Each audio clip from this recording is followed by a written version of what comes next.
আমি একা ভালো থাকলেই সমগ্র সমাজ ভালো থাকে না। আমার আশেপাশের মানুষ, আমাদের প্রতিবেশী, স্বজন, বান্ধব সবাই ভালো থাকলে তবেই প্রকৃত অর্থে আমার ভালো থাকা।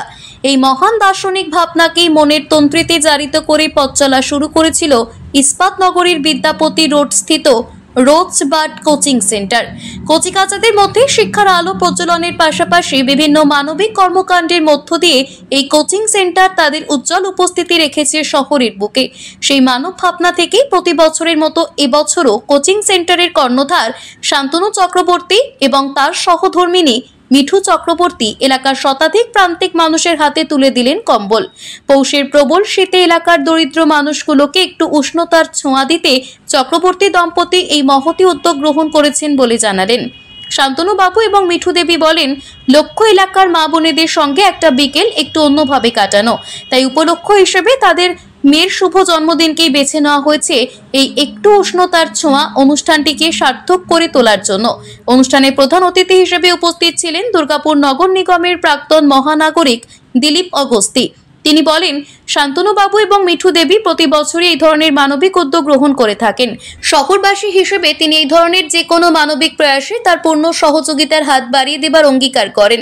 এদিনের অনুষ্ঠানে অন্যান্যদের মধ্যে উপস্থিত ছিলেন দুর্গাপুর মহকুমা হাসপাতালের বিশিষ্ট চিকিৎসক doctor Nirmalendu De, Durgapur school of মিউজিকের অধ্যক্ষ স্বরূপ দত্ত, প্রবীণা সাংবাদিক এবং সাহিত্যকর্মী সিপ্রা বন্দ্যোপাধ্যায়, দুর্গাপুর ইস্পাত হাসপাতালের ফিজিওথেরাপিস্ট তপন বাদ্যকর প্রমুখ। এদিন সমাজের বিশিষ্ট জনেদের পাশাপাশি সাংবাদিকদেরও সংবর্ধিত করা হয়। সমগ্র অনুষ্ঠানটি সঞ্চালনা করেন বিশিষ্ট বাচিক শিল্পী প্রসূন চট্টোপাধ্যায়। আমার মেয়ের জন্মদিন উপলক্ষে এই অনুষ্ঠান। কি করলেন? আজকে কিছু পিছিয়ে পড়া মানুষের হাতে নতুন কম্বল তুলে দিলাম। কতজনকে দেওয়া হলো? 100 জনকে কথা ছিল, কিন্তু 130 জন হয়ে গেল। কোচিং সেন্টারের পক্ষ থেকে প্রত্যেক বছর শীতকালে, বর্ষাকালে, তাছাড়া দুর্গাপুজোর সময় গরিব মানুষের পাশে দাঁড়ানোর চেষ্টা করি। আমার ছেলে বাইরে বিদেশে কর্মরত, আমার মেয়ে সেও ভিন রাজ্যে পড়াশুনো করছে।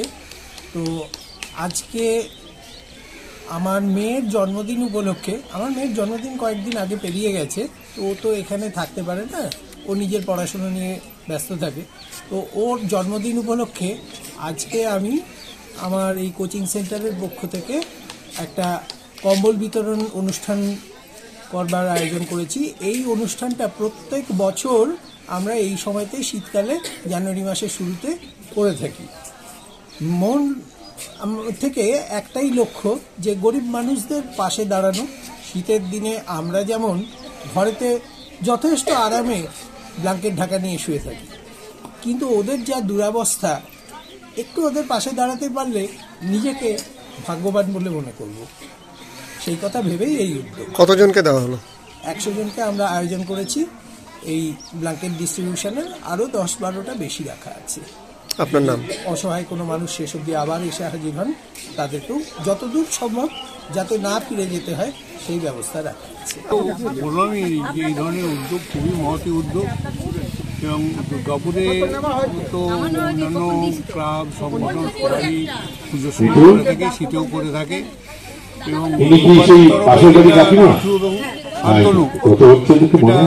কয়েক বছর ধরে করে আসছে। এবং এবছরও কি এই যে এরা বস্ত্রটা আরও কয়েকদিন আগে দেওয়ার কথা ছিল, আর একটু ঠান্ডা যখন পড়েছিল, তো আমার জন্যই দেরি হয়ে গেল। আমি ছিলাম না দুর্গাপুরে, পরশু সন্ধ্যেবেলায় ফিরেছি, এবং আমি আসার জন্যই এরা অপেক্ষা করেছিল।